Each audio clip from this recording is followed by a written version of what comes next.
Well, ho, ho, ho. Christmas is only 3 sleeps away. Right. Welcome, ladies and gentlemen, to our pilot, shall we say, of our Proper Football Live show. The video you may just have seen, that is what started it all, really. Me and Simon were at Mansfield, Bristol Rovers. And just by luck, I was videoing as the goal went in, and it went on from there. And we decided, with the success of putting that video up on our pages, you know, our own personal stuff, that we'd do this proper football. And we've been doing it now for the duration of the season. And Simon, when I introduce him very shortly, will tell you a lot more about what we do on Proper Football. But this is our pilot, our first time. We're all a bit nervous, all a bit worried. But I'm sure we're going to get through it. The idea is we're going to do this once a week. It looks like we're going to do every Thursday at 8 o'clock. Next Thursday, we're going to do it at 7 because there is some football on. We're going to have a different guest every week. So there will be some different people coming on to each show. So here we go. So without further ado, because we'll get religious, shall we? Let's bring Simon on. I introduce you to Simon. Simon. Hey. Hello, Gary. So, how are you doing? All good. Simon's part of the Proper Football team. As you can see from his background, he supports Bristol Rovers. But what I'm going to do now, Simon, is I am going to fire some quick-fire questions at you so people can get a bit of an idea about you. Folks, these are questions that we're going to fire at every guest when they're on, and they're just quick-fire, a bit of fun. But we're going to do this with Simon. Right, you ready? Yeah. First game. Don't remember my first game. I was only about 3 or 4. First game I really remember was about 1980 against West Ham. Right, okay. They were in the FA Cup that year. I thought you were going to say don't remember because you were pissed, but there we are. No, you were 3 years old. Who would remember that? Right, okay. Very quickly, favourite player of all time? Paul Randall.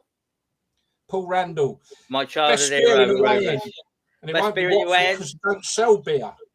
Well, the easiest beer, I don't know about the best beer, was probably Reading. They got fellas walking around with little backpacks and they serve you. And it doesn't matter what it tastes like once you've had a couple anyway. Exactly. So, yeah. fair enough. Most memorable game? Got 2. Beating Bristol Only City. won 3... No, I've got 2. Beating Bristol City 3-0.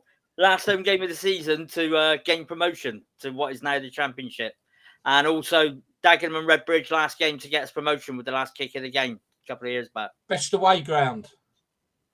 Best away ground? Old Trafford's impressive, but I've never been there with Rovers. But yeah. Okay. Old Trafford. Yeah, not my best one, but there we are. Who would you support if not Bristol Rovers? Probably now. My in-laws are Man City fans, so I'd probably end up there. But Man City. Nobody is not. They need all the support they can get, really. Biggest disappointment. Biggest disappointment. Relegation to non-league. Although I bet that was fun. Oh, we can talk about that in great another season. show. Yeah. Best ever away day. Best ever away day. Depends what for, doesn't it? Really. Doesn't matter what it's for. Just give me your best ever away day. We've had some good days at Very Ashton much Gate indeed. and over at Ninian Park in Cardiff. Had some good days out over there. Ninian Park, right, cool. And best away support that's ever visited Bristol Rovers. So whatever, because you're the gypsies of English football, been to so many bleeding homes, you know, it can be from any ground that you've been playing in. Well, back at Eastville, there was loads then because we had playing on We the only bigger want clubs, one. you know. One. Give me one. Well, I'll tell you what, when Hull came to the Memorial Stadium, they were all right. Yeah, all right. Okay, cool. Everyone, this is Simon. I know he's not really been on the screen before, but Simon is going to be part of the ongoing team on our show. Welcome, Simon. Next up, Dan Salisbury. Welcome, Dan. Morning, Gary. Dan is a Palace fan. I mean Palace. Sorry, not Palace. It's Slawson, Gary. He likes a bit of Brighton rock, and I think I may have spelt that wrong. But anyway, how are you, fella? I'm good, mate. How you doing? All right? Yeah, I'm not too bad, mate. I'm not too bad. So, exciting day today for us with our first live show. So, I'm going to fire the quick fire questions that we as a team will be firing to the guests when they're on the shows. Okay. Just give people a bit of an idea about you, just a bit of fun. And just, you ready? I'm ready, mate. Yep. Right, first ever game. QPR at home, Paul Inchwood testimonial match, 1984, I think it was. 84. Don't get testimonials anymore, do you? No, you don't see them much, or you won't see them. You ain't seen them for a good couple of years. No. Troy Deeney was 10 years at Watford and didn't get one. I think that might have been through COVID, though. Right, okay, favourite player of all time? Ian Wright. Ian Wright, I'd probably say, at Palace. Ian Wright, yeah? Yeah. Best beer in an away end? Best pie, I can give you that one. No, beer. Best pie. Best pie was probably, I don't know, best beer. I couldn't tell you. Plymouth away was the best pie, though. I had 4 in one game. Plymouth, right? Okay, cool. 4 in I one will game. just add into that. I think the best beer I had was at Brighton, mate. They did Kronenberg 1664 on the tap. Can't go wrong. Right, best away ground. Best away ground. Oh, best away ground. I like Villa Park. I like. That'd do. That'd do. I ain't got all night. No, I'll go with Villa. Most memorable game. And don't say FA Cup semi-final against Watford. The playoff final against Watford. No, I'd say Villa Park again, semi-final against Liverpool, 1990 when we won 4-3. Oh yeah. Remember that. Yeah, cracking game. Yeah. Who would you support if not Palace? Sorry. Sorry, I won't call your team to Watford. I would say, what was the question? Who would you support if you didn't support Palace? I have to admit, I was a Liverpool fan till about the age of 6, so it probably would be Liverpool before I was. Along with everyone else, yeah. Biggest disappointment? Getting relegated at Charlton last game of the season, a few years back. They sent us down. Best ever away day? I'd say Plymouth, not because of the pies, but we had a good weekend down there. Plymouth away. When's it with you and pies? Jesus. Have you seen the old pictures of him? I've caught up. Right, okay. Best away support ever to go to Palace? Oh, of course. Newcastle always loud whenever they come. Chelsea back in the long time ago, back in the day when they used to sing One Way Meant to Mo. I don't think they sing that anymore, do they? But yeah. 2 minute mention, really. Cool. Best away ground of atmosphere, Leeds away. I think that was unbelievable noise. Well, this is the team, ladies and gentlemen. The 3 of us that you'll get regular each week on a Thursday at 8 o'clock, although next week will be 7. You'll get to know us all a lot better anyway as we progress, really. Big shout out to everyone who's watching.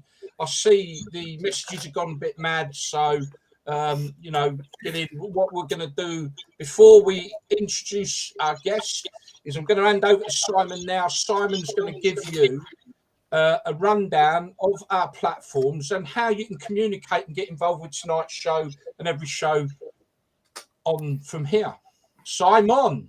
Yeah, well, Simon. Sorry, go on. you can watch it. You can watch the show on Facebook on our like page, or on Twitter or on YouTube. If you comment on any of those, we'll get the messages. Simple as that. Cool. Okay, and just on the platforms that we've got anyway, so I mean, obviously we're on social media and have been for a while now. Yeah, we're on other apps as well. We're on like other apps like the Football Fan app. We've even got TikTok. Yeah. So if you don't Instagram, know where of to course. look for, where should they look? Where should they look? But yeah, if they want to get on our page, I mean, Facebook, it's Proper Football. Yeah, Proper Football. Twitter, I've got a few. I've been putting up the little captions there. Where you can see. So there you go. Yeah, I've got you. So just keep an eye on that. They're all up there, including Twitter. Lovely. Oh, this is all technical stuff. This is Simon's doing this. Is well done, mate. Yeah, it looks cool. Right, okay then. Right, so bit of an introduction I've already done to the fellas. We've sort of spoke a little bit about Proper Football. What is it, guys, that we're trying to achieve, do you think? I mean, my view, I'll give you my view is I guess over time people might describe me as a dinosaur. I take that as a compliment because it means I grew up with football when it was football back in the late 70s, 80s. And for me, that is a compliment to be able to know I've done that. So Proper Football from our point of view is really we're going to focus on lower league, non-league. Yes, we'll talk about Premiership, but obviously we want to encompass everyone. If you want to talk about Premiership, you can talk about that everywhere and every channel. But obviously our focus is going to be on the entire football family, yeah? Yeah, no, definitely. Yeah, exactly, yeah. And there's a lot of things that are wrong with football nowadays. I think us as fans are losing. We're losing out. We ain't treated with any respect. We're like bottom of the pile when it becomes. Absolutely. And we are going to dig into that a lot deeper in tonight's show. Yeah. So, yeah. Cool. Hopefully this is something different for everyone and hopefully they'll enjoy what we offer. So what's coming up on tonight's show? Well, in a moment, I'm going to bring on our guest, which is Gary Booth from Aston Villa, lifelong Aston Villa and England fan. So we'll be bringing Gary on very, very shortly.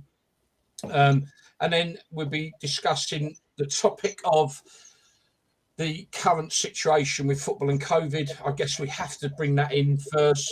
It's the most topical discussion there is at the moment. We'll be talking about the fans. We'll be talking about aspects of some real positive fan power, plus some of the, shall we say, lack of respect maybe that clubs and the TV are showing fans. We'll be talking a bit about all that, a bit about non-league, and we'll go from there. So I think, if we're all agreed, time to bring the guest on. Here he is. Hey, evening, guys. Evening, everyone. So, just give us a brief intro to yourself, who you support, maybe touch on a little bit about your football history, if you would. Okay, so as you said, Gary Booth, a lifelong Villa fan. Been going down since I was, I think, 4 or 5 was my first game. From my football career, like everybody, you play at school, you go through the district and county levels. I was really fortunate then to get an apprenticeship at West Brom. Played for West Brom apprenticeship for a 2-year apprenticeship, never got my pro contract, and then ended up having around about 18 years non-league, playing for various non-league clubs, which was Norfield, nearly 500 games across 2 spells. In between those 2 spells, Bromsgrove Rovers, Elfchurch, Tamworth and Starport. So that was my non-league career, packed up when I was a good standard though, Gal. That's a good standard, Tamworth, Bromsgrove. Yeah, that would have been in old money. The Southern League Premier, which is now, then the one below that when I was at Elfchurch, I think it was the Doc Martins or the Beezer Homes League, it was called. Yeah. So I assume now about equivalent to the Vanarama. Yeah. and then Midland Combination, which is obviously a little bit below that, another league below. Played a bit of Sunday football as well. Packed up sort of about 35. And then even though I was always following the Villa, then I could go with Villa a lot more then because I wasn't playing. So since then, for the last 20 odd years, just follow Villa home and away, England now and again. So that's sort of a bit of my football career, non-league. Cool. Yeah.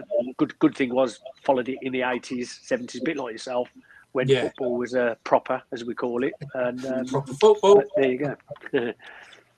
I'm sure we're going to dig in, and I'm sure the lads will have a few questions for you shortly. But what we're going to do first, gentlemen, is I think just discuss the current crazy situation, not as in general with COVID, but the football-related issues in that obviously Scotland and Wales have announced that they're reducing capacities to no more than 500. I don't know, where does it all go from here? I mean, do you any thoughts on where this is going to end up? Do we have the question is, should we lock down football or not? I suppose, isn't it? Is the big question. Should they have a 2-week, 3-week break? Our game on Boxing Day is already off, so you know what I mean. But we've got a lot of injuries and suspensions. Yeah. So I think this is the problem, isn't it? That games are being called off because clubs are not able to fill the side. What confuses me though, what confuses me is I was reading something the other day. Like use the Welsh clubs as an example, and it doesn't really affect Scotland, but it does. But if you're looking for the Welsh clubs for an example, at the moment we've got let's say we have Swansea and Cardiff. Just using them two, they, I believe, they're going to have games closed behind closed doors or 500 or whatever it is. Yeah. What happens, because they actually play in the English Football League? So what you've got then, let's just assume on Boxing Day, you've got Swansea at home against a team that's coming from England. The English fans can't come. The Welsh fans can't go, or if there's, I don't know if there's a restriction on how many or whether it's behind closed doors. But then New Year's Day, the same fans that can't go to a game there can travel into England and probably take 3,000-4,000. And if they're in the Championship, it's bigger attendances. They can take a bigger following, mix with people, and then go back into Wales, which really makes a bit of a mockery about that. But that sort of concerns me.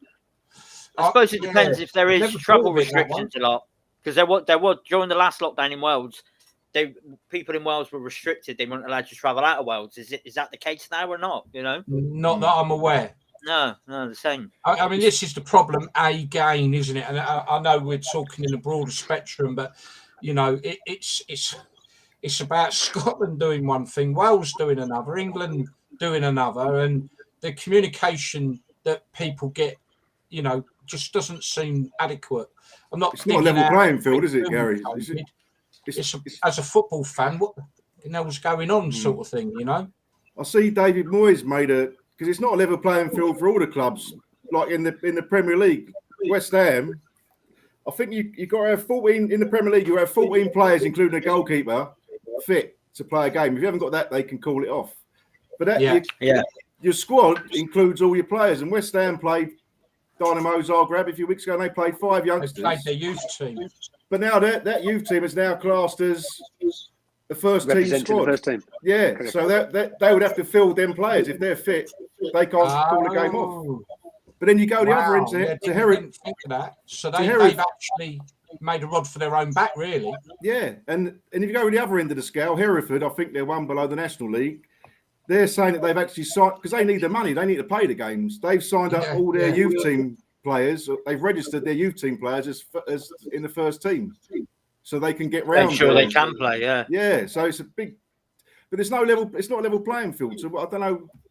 I'm not saying call off the football for a few weeks. I don't want to see it stopped. But no. But you're right. It's not a level playing field. I think have we not got the situation tonight in the fact that Liverpool have had to play 3 games on the trot. And Leicester ain't played a game for 10 days as well. And Liverpool have got some of their players out because of COVID. It just all seems a little bit unfair, I guess. It is unfair, yeah. Have we ever played quarterfinals 2 days before Christmas before? No, I don't think we have. We? No. I didn't even realise they were playing them this week. If I'm being honest, I've never known that. No, it's a new one on me. Yeah, but no, yeah, it's. I've got a feeling that come Boxing Day, they'll lock us down. And Day after Boxing Day, it'd be they're going to let you enjoy Christmas. yeah. So that you don't, and then they'll come down for a couple of weeks. I mean, if they are going to lock us down, next week's probably the best one because it's only 2 working days. Because unusually, New Year's Eve is a bank holiday this year. Yeah. Instead of doing it on the Monday, they've done it on the Friday. And I think not to get, we don't want to get political at all, do we? But I think because of all their Christmas parties last year, I think if they was to shut down, Christmas now. If they was to shut down Christmas now, they would. No one would take any notice. No one would take any notice. No, so they let us have Christmas and then lock down. I think that's what their plan is. I think. Yeah. They can still have their Downing Street party without worrying about next Christmas and it all coming out. Yeah. Cool. Okay. Right, Gal. Going to come on to you then a little bit more about your good self, and I'll let the lads ask you a few questions. Before we do, we are going to fire the quick fire questions at you, my friend. Nice. Okay. Dan will give you 3. Simon will give you 3. I will give you 3. So, far away, Dan. First ever game, Gary? Villa, Carlisle, 1972. 1-0, Bruce Rioch. Wow. Good player. Favourite player of all time? I'd probably have to choose Brian Little. He was a gem for the Villa. So, yeah, Brian Little. Oh, no, Leicester manager. Was he Leicester and all? Was he? He was, yeah. Is he? Yeah. Yeah. Favourite pie? Oh no, sorry. No, mate, what's the pies? Come on, man. Best beer in the away end. Okay, so thing is, right, when I go away from home, I drink in the pub before and after. I don't actually drink in away games, to be fair. But I'd say the one game where I've been away and had a great pint, I went away to Germany. And when I watched the football game over there and had some beer, and it ended up being about 3 pints, like one of those steins, and that was great with a real. So it was something different. But I don't drink. I do before the game and after, but not during the game. I don't. More because it's normally crap. Yeah. Or it's £7 a pint if you go to Chelsea. Yeah. Over you, Si. Right. Yeah. Sorry, Si. Yeah, that's me. I should have. Sorry, I should have paid more attention. Most memorable game, Gary? It's got to be Rotterdam 1982 European Cup when we won it, Got to be. Brilliant. Best away ground visited? Okay, so being a bit of an old school guy, I like old stadiums where you take big allocations. So I'll go Hillsborough, Sheffield Wednesday. I like that choice. Yeah. Not been. If you didn't support Villa, who would you support, if anybody? Okay, I'm an advocate that you should all support a local team, and the fact that I was an apprentice at the Baggies, I probably would have supported West Brom. I was waiting to see whether he was going to say the Blues. No. Never going to happen, was it? You've got Gaz Williams and Pete like that, all sat there going, Go on, say it. No. My vocabulary won't allow me to say that. No. Right, okay, last 3, mate. Biggest disappointment? Yeah. I would say not getting me pro contract at West Brom. Yeah, fair play. Yeah. Fair play. Best ever away day? Probably had many, but does one stand out? Yeah, I've had many. What I think for me, I'll tell you what, I'm going to choose a pre-season friendly. And we went to Portugal to watch Villa play and played a few games. We played Fulham in a few games over there and basically went into Albufeira and had a big booze up. So it was, I say away day, it was an away week, a weekend like so. Yeah. Brilliant. And best away support that's ever visited Villa Park? I'd say Sunderland, and it was 1975 in a crowd of close to 60,000. Yeah. We finished runners up to Man U, and Sunderland filled what was the old Witten End, Yeah. And I think they brought. I've heard rumours. I think it was like about 15,000. Yeah. And that was brilliant. That was, yeah. I think they filled the whole of the win, and I'm pretty sure it owed about 15,000. Well, I mean, fair play. Just a shout out there to Sunderland anyway. I mean, last night they were at the Arsenal. And they did, yeah, 5,000. 5,200. You know, fair play. 3 days before Christmas. Yeah, very good. I mean, they're crazy up in the northeast, aren't they? Their support's amazing. Another League One side. Yeah. Although it shouldn't really be, should they? Let's be honest. No. Right, Gal, I'm gonna let the other two jump in, but I'm just gonna fire one at you. Or two actually. Grealish, life after Grealish at Villa. How do you feel? Okay, first thing, just on Jack, knowing his family personally, and knowing his dad and etc. and all the history, being a Villa lad, etc. It's great what he's done for us. Fantastic. Yeah. But I think without a doubt, when he's on his game, he's one of the best talents we've got in England, without a doubt, and not been used enough by Southgate for various reasons. Yeah, I agree with that. So, as a result of that, we can't give him what his talent deserves at the moment, and we probably might not ever. So I understand him going to Man City and want to further his career because it is only a short career. I get it. To say what it's like since he's gone, everything at Villa used to go through Jack. And he was unbelievable in the Championship for us, and he's been great in the Prem. But since he's gone, at least the game goes through other players. And we've got other players who have stepped up to that. So people like John McGinn, the young Jacob Ramsey, and, say Traore, Buendina, or Benedetto. Also, we've got players that have stepped up, whereas they would have been in Jack's shadow before. So it just coincided with him going, and then obviously the manager going. So it was a bit of a change. We went on a bit of a dip in form, and everyone says it proves we're not as good as when we had Jack. But the same players are there. We've had a new manager come in, Gerrard has come in, and he's got the same players firing on all cylinders, and we seem to be a very reasonable mid-table force now. So to me, we got 100 million in the bank, which we didn't have. We've already got good money from the owners, so we're in a good financial position. And I just think that we've now got the ability with a manager like Steve that if we can attract better players in the next window or the next close season, then it means we push on. Whereas if Jack was there, would we have done that, or would those players have come? Because Jack's taken up a lot of the play. I think. So I'm not, even though I was disheartened at the time, I must admit. At the end of the day, he's one player, and no player's bigger than any club. Cool. Simon. My mind's blank for a question. Dan? What do you think about Dean Smith was treated? How he was? How they got shot with him? Or again, I mean, I was a Dean fan. At the end of the day, he's lived the dream. He's a supporter. Ended up being good enough to be a pro footballer. Ended up going into management and managing his hometown club.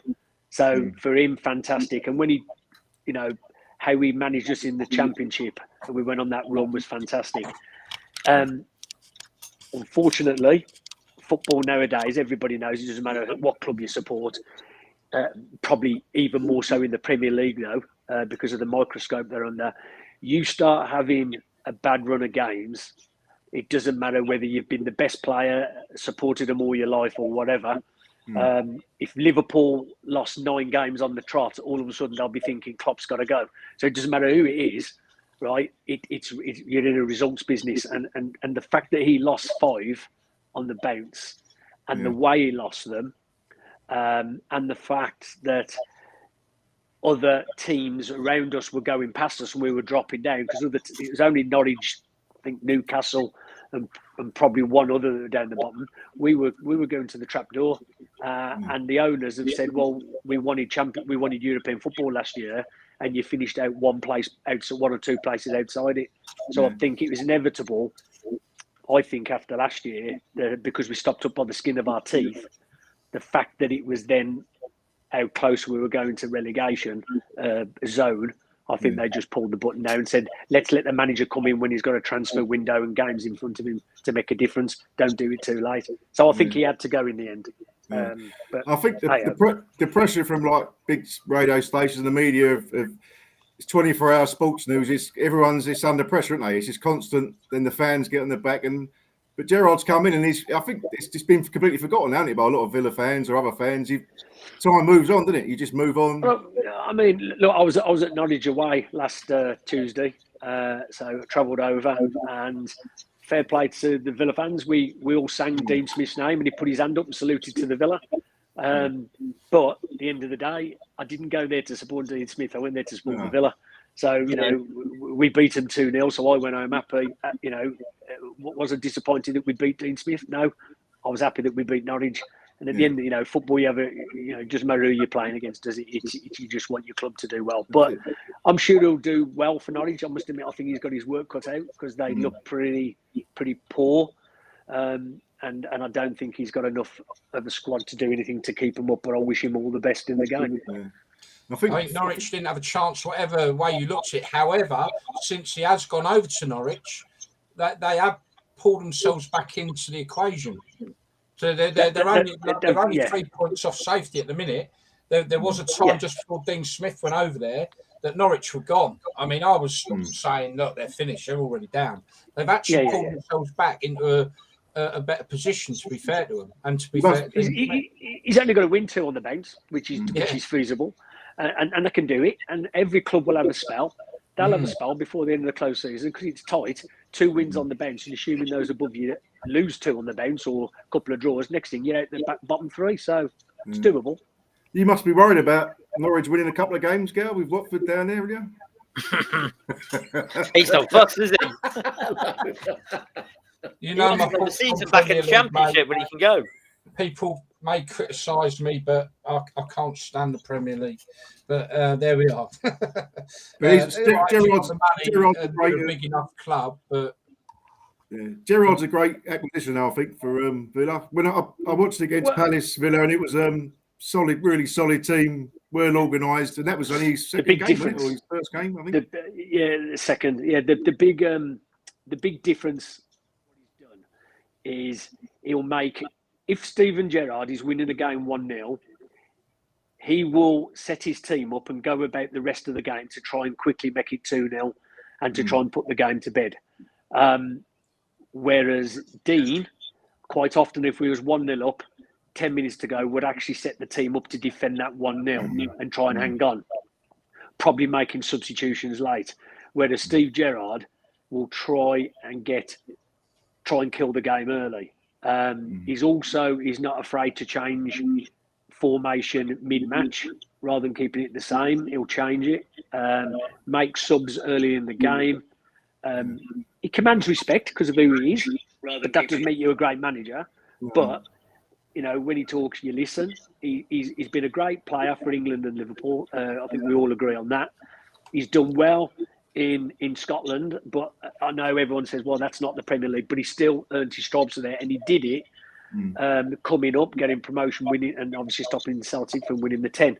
So he's done well. He needed now. This is his platform now, and he's got to prove. So for my philosophy, he's come in, done well. Definitely made us a force. We took Man City to the wire. Got battered a bit at Liverpool, but still a respectable 1-0 loss. And the rest of the games he's won them, in my eyes, quite comfortably, which was Brighton, Palace, and I don't think you'd lost at home all season. Brighton were doing really well when we played them. Norwich we've won, and obviously we beat Leicester City, and they ain't no easy team to beat. So he's done well. And people say, he's going to get the Liverpool job. I said, well, you know what? If Liverpool come knocking for him, then he must be doing well at Villa. So, if he goes to Liverpool in 3 years, then if we've had 3 good years out of him, then great, we'll bring some else. Yeah, no problem. Cool. Right, so going to move on now. Just quickly before I do, just want to say Gareth Williams. Is that a Welsh name or what? Gareth Williams, fair play. Cardiff fan just said we can cross border to away games. Touching on right earlier. but you can't watch at home. They're absolutely crazy. They're not allowed back, are they? Are they have to go back home after, are they? Yeah. I live in England, so a bit different, but think we'll be in lockdown next week anyway, which is pretty much, I think, where I've seen. That's just what I picked up on there. So, going to move it along now. Now, I'm going to touch on a really difficult one to talk about, because this is absolutely broke me up, but it needs to be said. So, little Isla Caton comes from a massive West Ham family. This is a tough one. So, little Isla, she's 7 years old, and she's, for most of that 7 years, been fighting neuroblastoma. I hope I've said that correctly, which is the same disease that little Bradley had, you know, the Sunderland lad. Yeah. Bit of a hard one for the three of us, because we were last March heavily involved with a charity weekend that we set up in a different project, and we raised over £12,000 that in a weekend, which was fantastic. And it was all about the football family, and the football family has been magnificent. But unfortunately, the bad news is that the treatment isn't working, and the doctors don't think that little Isla will make Christmas, although hopefully she will. And in the last week or so, the wider general public, as well as the massive football family, have come together and have raised so much money and given so many gifts. I think they need a warehouse to store all the gifts that have been sent to Isla. Raised huge amount of money and done so many things to give this poor little girl the best Christmas she can have. I mean, I was in tears when I heard Nicola, who I have spoke to on numerous occasions about this. But as you can see on the picture, you know, cancer has no colours. You know, this is such a sad situation. But again, it really does tell us how the football family comes together, and have so got behind this beautiful, beautiful little girl. But yeah, we needed to mention it. And obviously, Simon, Dan, you were heavily involved in that weekend that we did Friday. So, yeah, I just wanted to bring that in. And really, from us, Nicola, the whole Caton family, unbelievable strength and everything they show. And little Isla, I think she's got a piece of our hearts forever, and we love her to bits. And anyway, so well done the football family again for, like they did with little Bradley Lowry, you know, come up trumps. And this is, we take a lot of stick as football fans, but they are amongst the most generous and kind people that I've ever come across, in my view. You know, and I'm talking about the lads as well. I think the lads are proper, you know, got a soft spot when they need it, and they really do up trumps. Okay, so another positive story was coming out of Ipswich Saturday. Dan, I think you can enlighten us a bit more on this. Yeah, well, the Ipswich owners and chairman, they come up with an idea, and it's called Pack Out Portman Road, or hashtag Pack Out Portman Road. And then what it is, it's a bundle of free games over the Christmas period, and they're just charging £40 for an adult. Concessions for kids and under 20, just different age groups, really cheap. And the game against Sunderland last week, I think it was, they had 29,000 there. And 2,000 Sunderland fans there as well. But a lot of the, when they come up with this idea, a lot of the supporters got on social media, and they raised over 12.5 grand to support people who couldn't afford to go even with them price tickets, so they wouldn't miss out. And then the players got involved, the manager got involved, although he's gone now. But so it was a brilliant thing. And I think Simon's going to play a video now just to show what the atmosphere created. And I think they only drew 1-1 in the end, but it just shows what a great thing it is, a great initiative to do. And I wish more.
Going for it. Come on, lads. Sorry. Jump the gun. There's always going to be one or two mistakes. So they, Absolutely amazing. There was a big game against Sunderland, wasn't it? They said that you'd think that was probably why they sold out, but they got Wickham on the 29th, and they've already sold 25,000 for that. But is this a game because the fans have come together and it's the initiative of the club, which is a great thing. We're going to talk about dodgy owners in a bit, aren't we? But it's a great initiative by them, and the fans have come together. The team, the manager, they got a new manager. Kieran McKenna's just joined them, ex-Man United assistant manager. Has just become the new manager, but they've got Lincoln as well on New Year's Day, and I think that'll be a sellout as well. So it's cheaper prices, but they'll make money from the merchandise and food and drink, won't they? So and it gets young kids coming to watch as well, doesn't it? It gets better to have 25,000 bums on seats at a tenner a head than only sort of 8,000 at 15 quid a head, and all the money they make on food and everything. Gal, what do you think to that initiative from Ipswich?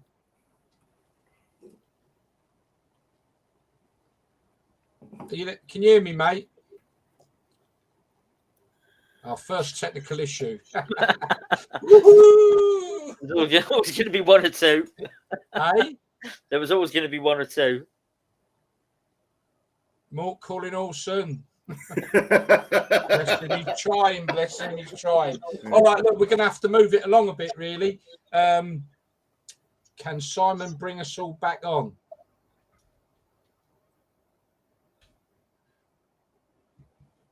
I don't know what he's done. Okay, so look, we're gonna crack on now. Obviously, look, we've seen some positives there. What the supporters have done with Little Isla. I'm not sure if we've lost Gary. What's happened there? But anyway, we'll have to crack on. We are running out of time. Massive controversy around Oldham. Simon, you got a lot more detail on this, and I think we both listened. Hang on, Gary's back. Can you hear us, Gary? You're back on, back Gal? on now. Back on. All right, just quickly, because we are going to run a bit over the hour, I think, but I mean, we'll get this all covered. Gal, just quickly back to what I was asking. What do you think to that initiative by the Ipswich fans and the club? Brilliant. They do something similar, even at. I say even at Villa, they do it at Villa as well. You can have things like round Christmas where you can buy a couple of games, and then they do. I don't know whether they do it at other clubs, people who are listening in, or you guys with your clubs, but they do half season tickets as well. So from January onwards, you get the rest of the home games. It includes one game at New Year if you're lucky enough to have one at home. And you can buy a half-season ticket, and those are greatly reduced as well. And they do prices for kids, which are a bit cheaper. And also you can do it as a family, where you can perhaps like man, wife, and a child, etc. So they do that, and that's even at Premier League level. But that what Ipswich done was fantastic, because 30,000 there is great. They're quite often an attendance around about the 19,000. So for them to do that, they've probably got an extra 6,000, 7,000, 8,000 fans in there from that initiative, which is great. Brilliant. There was a lot of the old players there that day as well. They unveiled a statue of Kevin Beattie. He was voted their greatest clever player. So that was it's great to see clubs honouring their old players and all and having statues like that. I don't think a lot of clubs do that either. We couldn't afford a statue. Yeah. You haven't had any great players, have you? We might manage a new tent by the end of next season. You never know. Obviously, what we've done there, and this out to the people watching, what we've done there is we've given you good examples of a lot of bad press football fans get. Undeservedly in a lot of cases, or the majority of cases, there may be the odd case where it's deserved, but the majority of cases it's not deserved. And we've just given you a good couple of examples of how the football, community comes together. But also the respect or the lack of respect that's shown by ultimately some of the clubs and indeed the TV. We're going to give you I'm going to go into some discussion now and some examples of what we're talking about. We'll get Gary's opinion on some of this as well. But we're going to start with Oldham, which there is a furore going on at the moment. But Simon's got a lot more detail on that. Yeah, I mean, obviously, we're a bit short for time. There's so much to talk about. But yeah, basically, it all centres around the owner, whose name is Abdallah Lemzagram. He's a former football agent. He took over in 2018. Since then, they've been relegated to League Two. They've had 9 managers, several employment tribunals. They've had players appearing in their squad that nobody knows about, that have been bought in, and the manager has no idea what's going on. And then, I mean, they've gone through all sorts. At one point, the owner came out and said that he was going to start talking to the fans, and then that was announced one morning. Later on that day, he put a complete ban on ticket sales to everybody, unless you're a season ticket holder. And then to stop other fans then from buying season tickets to gain entry, he stopped season ticket sales. And now the latest is he banned 3 fans for basically speaking out against the way he ran the club. Got GMP involved. Tried to say they were banned from all home and away games, which obviously they got no chance banning them from away games. It's all a civil matter, isn't it? Those kind of things, because it's not football banning order. It's different. If it's a football I was going to say, so it wasn't a football banning order, no? No, it's the club that decided to ban them. Today, interestingly, the police can't enforce that. No. One of the lads, I think his name's Brandon, was invited on to TalkSport today to talk about it. They had him on there. Bradley, that's it. Yeah. He had a bit of a grilling off Simon Jordan, which was fair enough, I think. Do you know what I mean? But he put himself across pretty well. And then Jim White, who was the host of the show, is friends of Abdallah's, managed to get him on the phone to come on from the United Arab Emirates. And at first, he started the conversation off by saying that he felt they deserved to be banned and all this. And then Jim White started to lay it on, going, but it's Christmas, let him back in. And by the end of it, he did agree to overturn the bans. But, I mean, I don't trust him. Only if they apologise. And he did say only if they apologise. Not to him, but to everyone at the club. That's it, yeah. They've got to apologise. And these lads feel they've done nothing wrong. They ain't going to do that, are they? Well, they feel they've done nothing wrong. But one of them was a 16-year-old. I mean, I'll just put up, this was the letter he received off of the club. I'll leave that up there for a few seconds. And, so that's it, really. I mean, it's just never ending. Because he don't like being personally attacked, he's banned them. not abusive, but just a 16-year-old. I've got to be honest, I've not heard about this. It's been going on, which is probably good, because then you can just speak from a level playing field and you haven't got any sort of allegiances to anything. But for me, how I look at it is, if you pay your money to watch any football team, then you have at least you can share your opinion on anything, and as long as you're not insulting anybody directly about their, whether it's anything about their own persona, colour of skin, whatever, gender, whatever, if you're slagging somebody off because of the way they're running your club, which you're a supporter of, then you've got a right to have an opinion. And to be honest, if he doesn't like people having a go at him, going in and owning a football club is probably one of the worst things he could have done. Well, yeah. To be fair. I mean, most of the protests have been peaceful. I mean, it did. I've got a little video here. It did start off with some of the younger lot invading the pitch. Oh yeah. Oh, well, he's going for it. Come on, lads.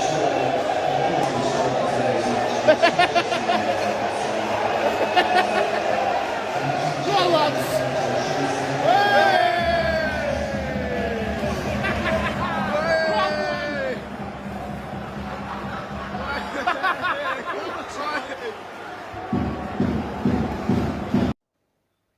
So yeah, that was one of the first initial protests. But I think there was another pitch invasion where a few lads sat on the centre circle.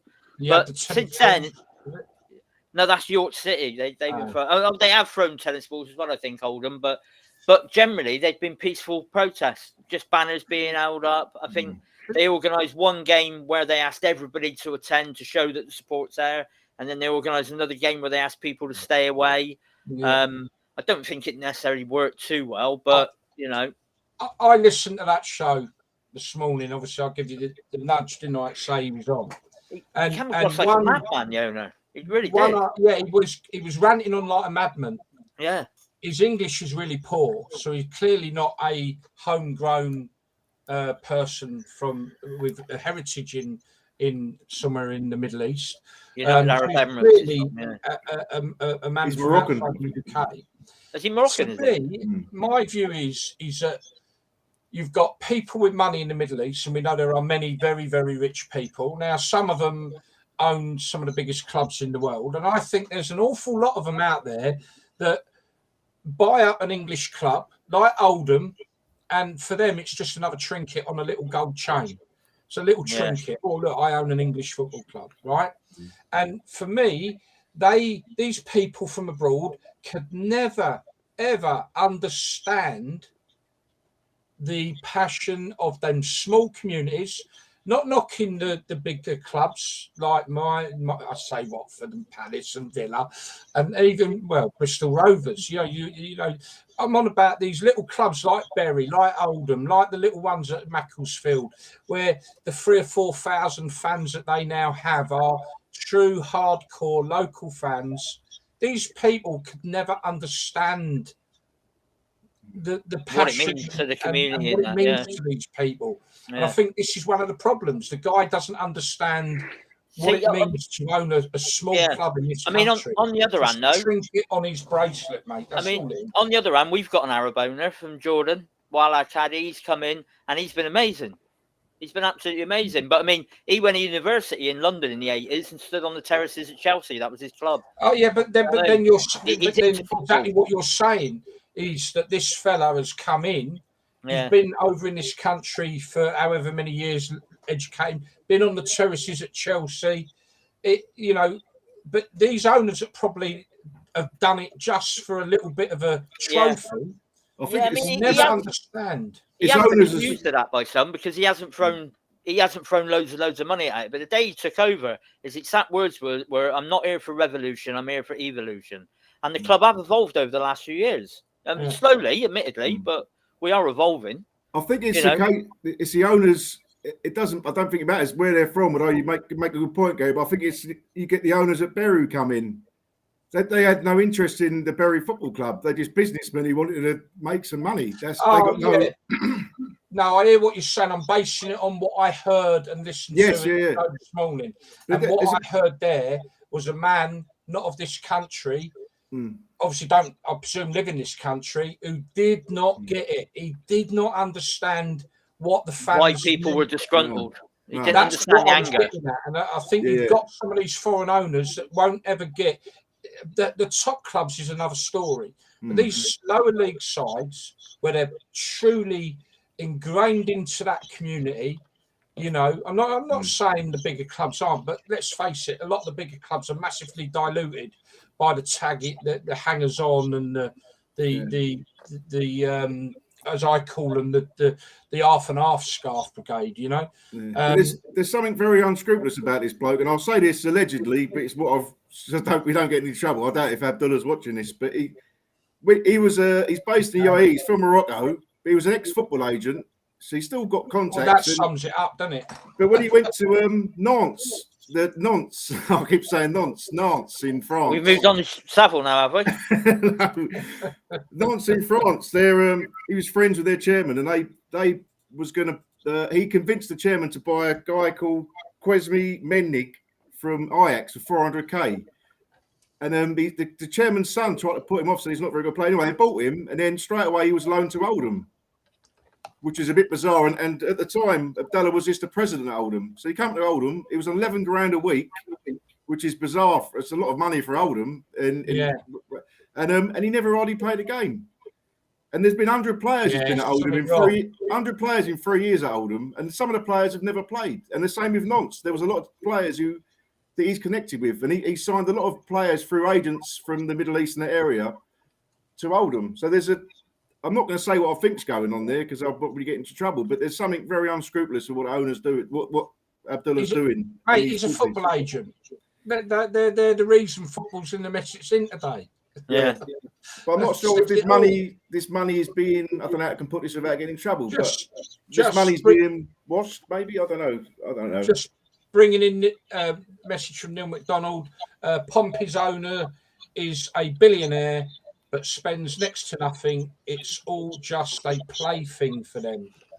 That's Neil McDonald, one of the Pompey lads, has come up and said that. I've got another couple of videos just to show what's going on at other clubs. We've got Southend, where the chairman at one game actually came from the stand and came into the away terrace to confront the fans who were demonstrating against him. There's a little clip of that.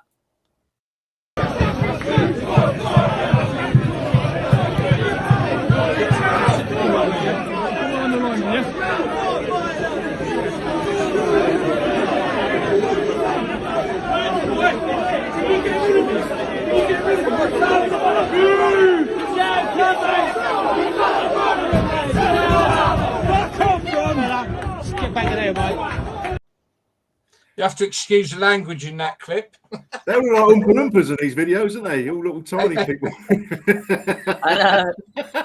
I'm not sure what's going on at Europe, but demonstrations have just started at York City as well, apparently. So there's a bit from.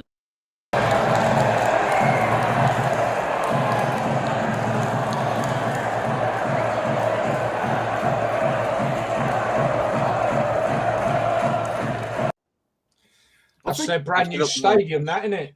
I think fans have seen what's happened at Bury and other clubs, and they're scared for their own clubs. Scared, and they're worried that and the proper fit, I can't even say the word. Proper fit and persons test is completely useless, isn't it? That the Football League, the Premier League, or EFL do, because how does this guy get hold of Oldham? When you look at a lot of his dealings, it's not fit for purpose. That football, whatever that word I can't say. I think one thing we're learning in today's show is that we very quickly run out of time, and so there are a couple of topics that I would like us to quickly go through before we round the show up. Because they're relevant, really. One is still on the whole fan thing. The Borough fans, Middlesbrough fans, protesting on behalf of the away support from Bournemouth. And this is now about the disrespect of TV's fans. And you know, Bournemouth having to make a 636-mile journey for a 12:30 kickoff. Sorry, no consideration for the fans whatsoever. Fair play to Borough. Quick comments from any of you on that, and then I'll have to quickly move it along. Yes, 3 a.m. in the morning at the set off, didn't they? What they did. 3 a.m. at the set off, Bournemouth fans. Yeah, for me on that, I look. It's not going to be like non-league where you have games at Christmas. You used to play all your local teams. That's how it was when I played. If I played for Bromsgrove on Boxing Day, we played Kidderminster Harriers. On New Year's Day, we played Cheltenham or Gloucester. It was always close, so fans could get around. I know you can't do that in the pro game. I get that because it's a lot harder, and I know it has to be policed and etc. for television. Get it, but when Middlesbrough have got to travel to somewhere like wherever, let's say one end of the country to the other, those teams, surely the Football League should say, right, that kick-off, mandatory has got to be a 3 o'clock kickoff. So you're giving them time to get up and travel down. Yeah. Right. And if they say, well, by the time we finish, we're not going to get back till late and I've got to go to work the next day because it's a school night. Well, if that's the case, then they're not going to go. But the one thing they should do to help them when someday, and I'll pick the teams around the coast. So you've got Newcastle, Sunderland, Middlesbrough up the top. And then you'd have down the bottom, you've obviously got your Bournemouth, your Southampton and your Pompey. And then, okay, you may have Norwich and Ipswich stuck right out in East Anglia. They might be playing the Bristol club. I think for them type of teams, when they've got to travel the length or the width of the country, those games should always be 3 o'clock. And then you're giving somebody a fighting chance to get there and get home still on the same day. I think that should be a government across the whole of sport. But whether it ever gets there, probably won't. Yeah, is that not the same for these Saturday kickoffs at 8 o'clock? Because away fans can't get home if they're going by train. It's sort of similar scenario at the other end. You know, you get an 8 o'clock kickoff on a Saturday night. Well, we had scenario. How would you? You're not going to get home for the next day, are you? Yeah, a typical one. We played Dean Smith's last game in charge. We had Southampton a few weeks ago on a Friday night. I travelled down to Southampton and I actually stopped over and come back the next day. But the only reason we'd done that was because the last train that we could get from Southampton that took us back into Birmingham New Street, the last train that would do that was on when the game was still being played. Yeah. So you'd have to come out and miss the last bit of the game. Now, the only other way you could do it, there was one after that, but it only went so far. So that means it forces you to drive or go on a coach. So in the end, you think, well, I'll tell you what, I'll go and I'll stop over. Well, what does that do? That's you're spending more money because you're going to pay for hotels or wherever your accommodation is. So even things like that, and that's Premier League. But we are believe me, when they make the fixtures out, they put them there for one thing only, and that's for people. That's for Amazon, Sky, and BT. To make the most money, to get the most bums on seats to watch it. That's it. It's nothing to do with none of us. The Asian market and the market around the world is big to them, isn't it? It's different time zones. It's a massive. Of course, and that's why none of the live games. That's why none of the live games are being called off at the weekend. Because straight away, the Premier League will know they have to pay a big chunk of the money back, and that ain't happening. Yeah. Oh, look, you know, this will be a subject for another day, no doubt. The whole concept of modern day football and the corporate commodity it's become, but not today, unfortunately. What it was, the last release section from me, and I think we were going to finish off with a band that Simon wanted to introduce to us, was, funny enough, Gary, what you've already mentioned, and that is, I wanted to quickly just touch on, and I need to do it today because Boxing Day is on Sunday, is the fact that I've looked at the fixtures, and yet there are some localish games in the Premier League.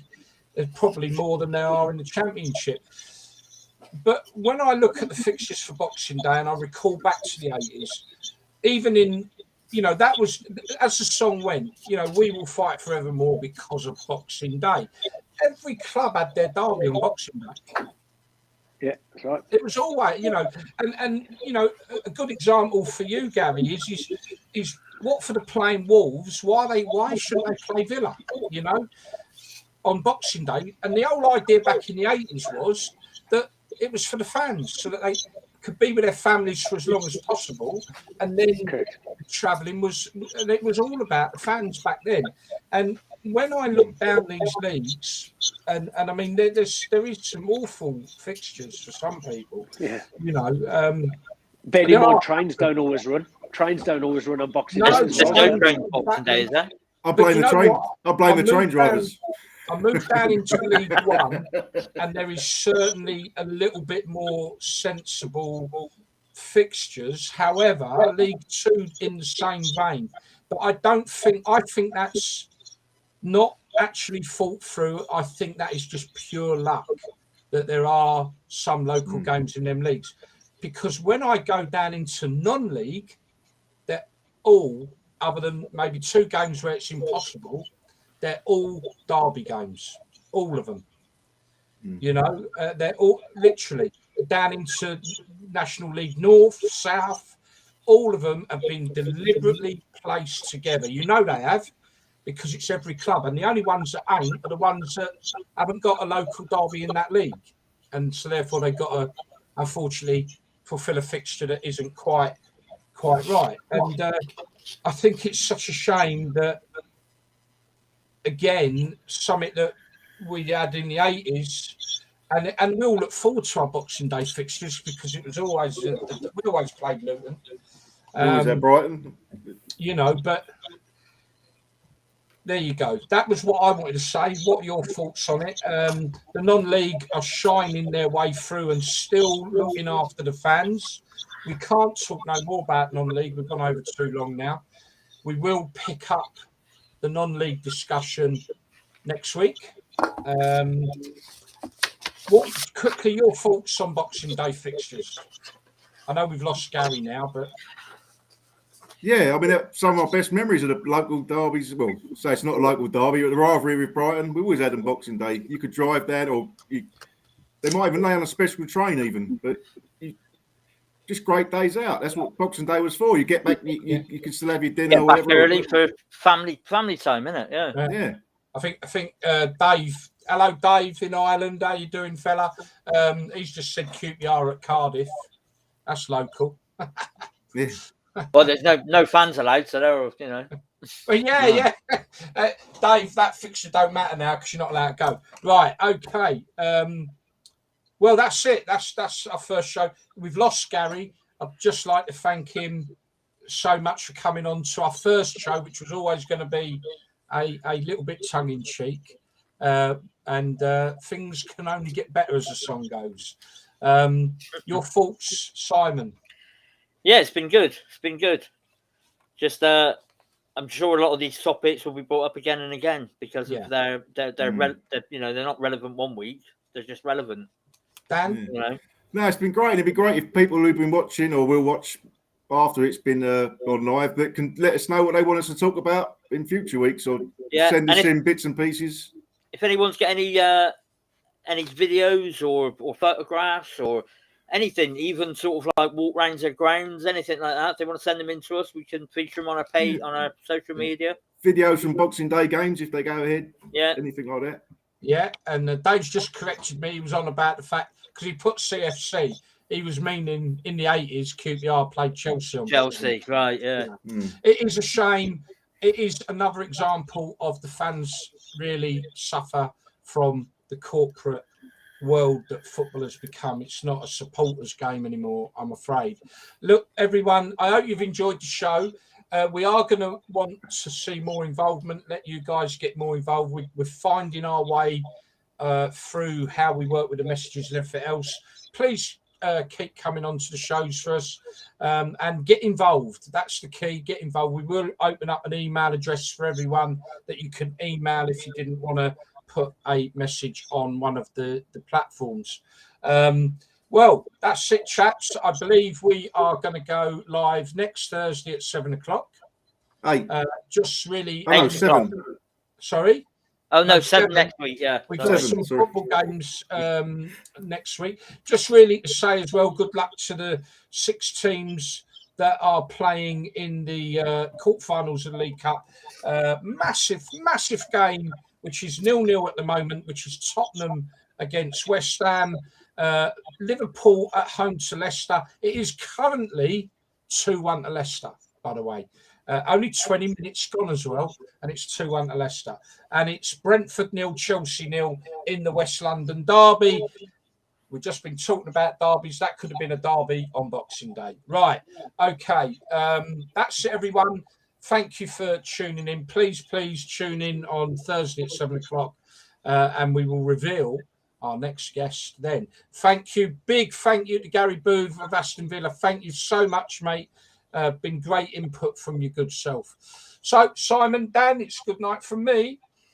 It's good night from me. It's good night from them. Au revoir. Bonjour.